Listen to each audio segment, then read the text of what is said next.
আসসালামু আলাইকুম।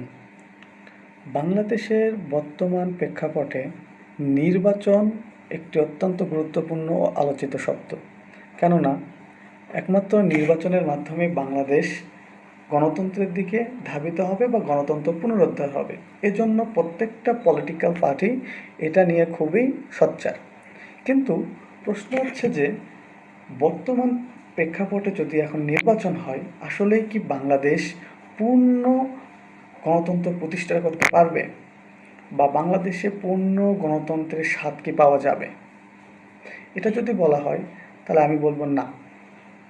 বাংলাদেশে এখন বর্তমান প্রেক্ষাপটে যদি নির্বাচন হয়, বাংলাদেশের মানুষ কখনোই পূর্ণ গণতন্ত্রের স্বাদ পাবে না। কেন পাবে না এটা যদি আমি বলি, তাহলে প্রথম হবে বাংলাদেশে যতগুলো পলিটিক্যাল পার্টি রয়েছে তাদের একটার ভেতরও গণতন্ত্র নাই। আমি দায়িত্ব নিয়ে বলছি, সে ছোট থেকে বড় দল পর্যন্ত কোনো দলের মধ্যে গণতন্ত্র বিরাজমান নয়। আর যে দেশের রাজনৈতিক দলগুলো বা পলিটিক্যাল পার্টিগুলোর মধ্যে গণতন্ত্র নাই, সেই দেশে পূর্ণ গণতন্ত্র প্রতিষ্ঠা করা সম্ভব না। কিন্তু বর্তমান প্রেক্ষাপটে যদি নির্বাচনটা হয়, তাহলে দেখা যাবে যে বা বলা যাবে যে গণতন্ত্রের দিকে ধাবিত হয়েছে বা প্রথম ধাপে চলে গিয়েছে। কিন্তু এটা এমন ব্যাপার হবে যে কাজীর গরু কাগজে আছে কিন্তু গোয়ালে নাই, ঠিক এমনটাই হবে। কারণ বাংলাদেশের প্রত্যেকটা রাজনৈতিক দল এখন নিজেদের দলের মধ্যে গণতন্ত্র চর্চা করে না।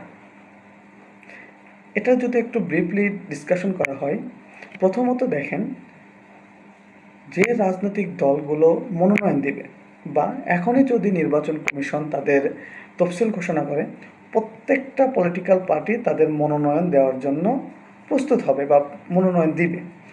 এবং এখন পর্যন্ত অনেক পলিটিক্যাল পার্টি হয়তো তাদের প্রার্থী ঘোষণা করেও দিয়েছে বা মনোনয়ন দিয়ে দিয়েছে।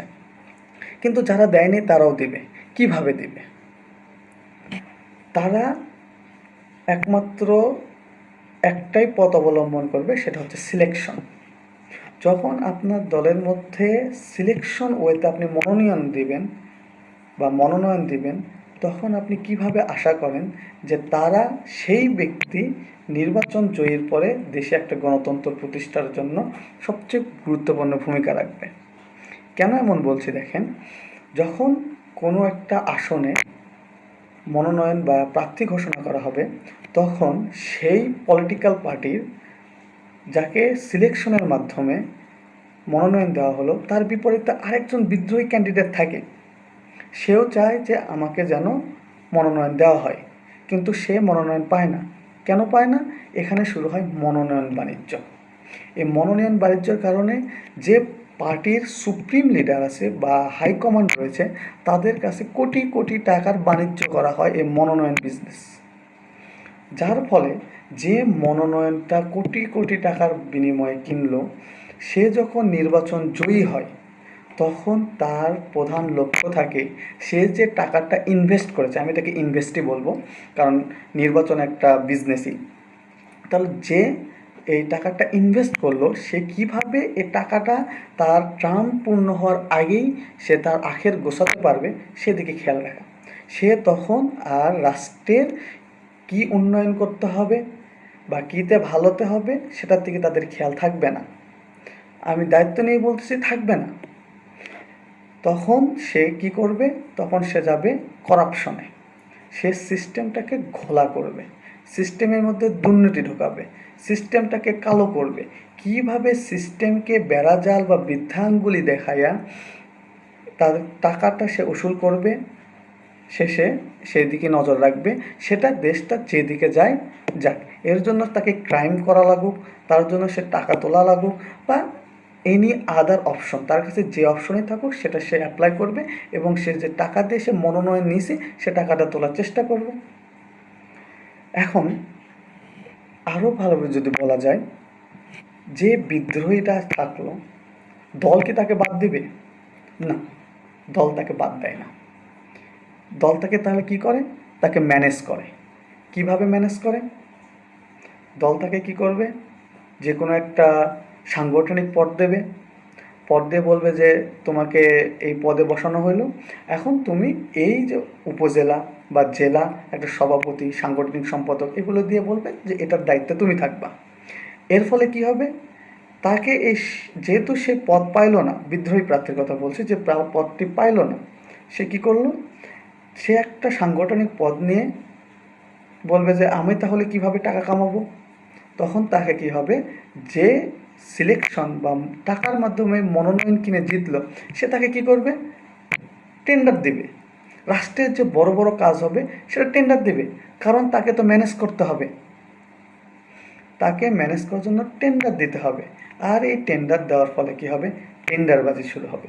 যদি এরকম না হয় তাহলে কি হবে, যে ওই যে পদটা পাওয়ার জন্য বা বিদ্রোহী হয়ে না জেতার জন্য যে পদটি নিল, সে কি করবে, চাঁদাবাজি করবে, মারামারি করবে, বা তার আখের গোছানোর জন্য যে যে পদ বা ক্রাইম আছে সেগুলো কি করবে, বাস্তবায়ন করবে। এটা 1 নম্বর। 2 নম্বর হচ্ছে অন্তর্কন্দল। যখনই আপনি সিলেকশন ওয়েতে মনোনয়ন দেবেন, তখন দলের মধ্যে অন্তর্কন্দল হবে। যেটা গণতান্ত্রিক ওয়েতে যদি ইলেকশনের মাধ্যমে মনোনয়ন দেওয়া হতো তাহলে এই অন্তর্কন্দলটা হতো না। কিন্তু বাংলাদেশের রাজনৈতিক দলগুলো এই ইলেকশন ওয়াইজ মনোনয়নের গণতন্ত্রটা কোনো রকমভাবেই চর্চা করে না, যার কারণে কি হয়, অন্তর্কন্দল হয়। এই অন্তর্কন্দলগুলো হইলে কেন্দ্র বা হাইকমান্ড যাকে সিলেক্ট করে, আর তার বিপরীতে যে বিদ্রোহী প্রার্থী থাকে, তারা দুইজন একে অপরে ক্লাশ করে। এই যে ক্ল্যাশটা হয়, যার কারণে তাদের নির্বাচনী আসনে একটা উত্তেজনাকর পরিবেশ সৃষ্টি হয়ে যায়। এই উত্তেজনাকর পরিবেশ কখনোই আপনাকে সুষ্ঠু একটা দেশ গড়তে ভূমিকা পালন করতে দিবে না। 3 নম্বর কারণ আসে, একটা রাজনৈতিক দল তাদের পূর্ণ সিস্টেমের মধ্যে তারা তাদের কাউন্সিলটা করতে পারে না। ফর এক্সাম্পল, বড় থেকে ছোট দল পর্যন্ত তাদের এই কাউন্সেলিংটা নাই। কেমন করে, ধরেন কোনো বড় রাজনৈতিক দল এখন থেকে হয়তো অনেক বছর পর্যন্ত তাদের কোনো কমিটির পুনর্নিয়োগ হয় নাই। যদি হয়েও থাকে, তাদের দেখবেন একজন সুপ্রিম লিডার সিলেক্ট করা থাকে, তার এগেনস্টে বা সভাপতি বা আহ্বায়ক বা চেয়ারম্যান, একটা দলের যে চেয়ারম্যান বা সবচেয়ে হাইকমান্ডের সবচেয়ে বড় পোস্ট, দেখবেন তাদের একজনকে ফিক্সড করা হয়, তার এগেনস্টে কোনো প্রতিদ্বন্দ্বী নাই। যদি ইলেকশনটা হয়ও তাদের দলের মধ্যে, দেখবেন যে তাদের নাই। কেন নাই? কারণ তারা একজনকেই সুপ্রিম বানায় রাখে। যখন ওই সুপ্রিম লিডারটা রাষ্ট্র ক্ষমতায় যায়, তখন সে তার নিজের মধ্যে একটা ফ্যাসিস্ট নিয়ে তারপর রাষ্ট্র ক্ষমতায় যায়। কেন রাষ্ট্র ক্ষমতায় যায়? কারণ তার দলের মধ্য থেকেই তাকে এমনভাবে ট্রিট করা হয়, এমনভাবে বোঝানো হয় যে সে ছাড়া আর কেউ নাই, সেই একমাত্র ক্ষমতাসীন, সে যা বলবে তাই। এই মনোভাবটা পোষণ করার কারণেই সে কি হয়, ফ্যাসিস্টের যে লক্ষণগুলো নিজের মধ্যে নিয়ে রাষ্ট্রতে যায়। যখন রাষ্ট্রতে যায়, তখন তার কাছে আরও আনুষাঙ্গিক যত ক্ষমতা থাকে তার মধ্যে পুঞ্জীভূত হয়। সেটাকে কি হয়, সে আস্তে আস্তে আস্তে ডেলিভারি করে একটা ফ্যাসিজম কায়েম করে। তাহলে আপনি যদি বলতে পারেন, এখন যদি একটা ফ্রি ফেয়ার ইলেকশন আপনি দেন, এতে যে রাজনৈতিক দলই জিতুক না কেন, কারণ সে আপনাকে একটা পূর্ণ গণতান্ত্রিক ওয়ে দিতে পারবে না। কেন পারবে না? কারণ তারা তাদের দলের মধ্যে গণতন্ত্র প্রতিষ্ঠা করতে পারে নাই। যেহেতু তারা তাদের নিজের দলের মধ্যে গণতন্ত্র প্রতিষ্ঠা করতে পারে নাই, তারা সেই যে প্ল্যাটফর্মটা রাষ্ট্রকে গণতান্ত্রিক ওয়েতে চালানো লাগবে, সে প্ল্যাটফর্মটা তারা আর সৃষ্টি করতে পারবে না। যখন এই প্ল্যাটফর্ম সৃষ্টি করতে পারবে না, তখন এই আমলাতান্ত্রিক জটিলতা যোগ বাড়বে। আমলাতন্ত্রকে তাদেরকে ম্যানেজ করতে হবে, সরকারি চাকরিজীবীকে ম্যানেজ করতে হবে, তাদের তৃণমূল থেকে যত কর্মী আছে তাদেরকে ম্যানেজ করতে হবে। আর এগুলো ম্যানেজ করতে হলেই তাদেরকে কি করতে হবে, তাদের ফ্যামিলি বাছাই করতে হবে, তাদের পছন্দের প্রার্থীকে বাছাই করতে হবে। আর এই বাছাই যদি আপনি করেন, তাহলে আপনি কিভাবে একটা গণতন্ত্র দিতে পারবেন? পারবেন না। তখন কি করতে হবে? আপনাকে করাপশন বেছে নিতে হবে, আপনাকে মারধর বেছে নিতে হবে, বা আপনার বিপরীতে যে থাকবে তাকে কিভাবে দমন পীড়ন করা যায় যাতে সে তার ভোকালটাকে রেইজ না করতে পারে বা উচ্চ করতে না পারে বা প্রতিবাদ না করতে পারে, তার জন্য আপনাকে কী করতে হবে? ক্ষমতা প্রয়োগ করতে হবে। তাহলে আপনি নিজের দলের মধ্যে গণতন্ত্র প্রতিষ্ঠা না করার কারণে আপনি আনুষঙ্গিক রাষ্ট্রে গণতন্ত্র প্রয়োগ করতে পারতেছেন না। তাহলে বলা যায়, বা আমি যদি বলি, যে দেশে রাজনৈতিক দলের মধ্যে গণতন্ত্র নাই সে দেশে আপনি পূর্ণ গণতন্ত্রের স্বাদ পাবেন না, সেটা আপনি যতই ফ্রি ফেয়ার ইলেকশন দেন না কেন। যদি অন্য অন্য রাষ্ট্রে দেখেন, যদি রাষ্ট্রপতি নির্বাচন হয় তখন তাকে তাদের নিজের দলের মধ্যে একটা ইলেকশন করতে হয়, ইলেকশনে জয়ী হতে হয়, তারপরে তাকে একটা ক্যান্ডিডেট মনোনয়ন করে বা রাষ্ট্রপতির জন্য সে দল ঘোষণা করে। কিন্তু বাংলাদেশের প্রেক্ষাপটে কোনো রাজনৈতিক দল যদি বলে যে আমি একটা আসনে একটা প্রার্থী দিব, কিভাবে দিব? বিগত আলোচনায় বললাম যে কি তাদেরকে সিলেকশনের মাধ্যমে দিতে হবে। সিলেকশন কিভাবে হয়? বাংলাদেশের রাজনীতি এমনই যে যে বেশি টাকা দিবে তাকেই মনোনয়ন দেবে। আর আপনি টাকা দিলেন তো মনোনয়ন পাইলেন। তাহলে আপনি যখন টাকা দিয়ে আপনি যখন শুরুই করতেছেন, আপনি বীজই বপন করতেছেন করাপশনের মাধ্যমে। নিজের দলের মধ্যে আপনি করাপশন ঢুকাই দিয়েছেন। যখন আপনি নিজের দলের মধ্যে করাপশন ঢুকাই দিয়েছেন তখন আপনি কিভাবে চান যে আপনি যখন ইলেক্টেড হবেন তখন আপনি দেশের গণতন্ত্র প্রতিষ্ঠা করবেন? আপনি তো করবেন না, কারণ আপনি যে টাকাটা খরচ করেছেন সে টাকাটা আপনার উসুল করতে হবে। এখন এই উসুল করার জন্য যত রকমের আপনার কি অগণতান্ত্রিক ওয়ে আছে সেটাকে আপনাকে অ্যাপ্লাই করতেই হবে।